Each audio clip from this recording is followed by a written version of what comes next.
सत्ता कधीही माझ्या डोक्यात जाणार नाही, महाराष्ट्राला विश्वास देतो मुख्यमंत्री देवेंद्र फडणवीसांचा महाराष्ट्राला शब्द.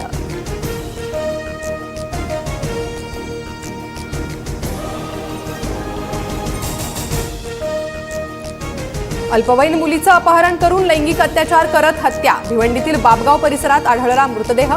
मुख्य आरोपी विशाल गवळी पोलिसांच्या ताब्यात. मुंबईकरांचं पाणी महागण्याची चिन्ह. पाणीपट्टी वाढीचा प्रस्ताव आयुक्तांकडे सादर. पाणीपुरवठा खर्चात वाढ होत असल्यानं आर्थिक गणित जुळवण्यासाठी हालचाली.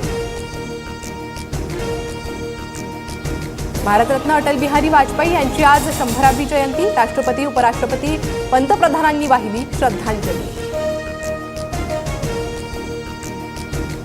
कझाकिस्तानमध्ये विमानाचा भीषण अपघात. अझरबैजानहून रशियाला जाणारं प्रवासी विमान कोसळलं. अपघातावेळी विमानात 70 प्रवासी असल्याची माहिती.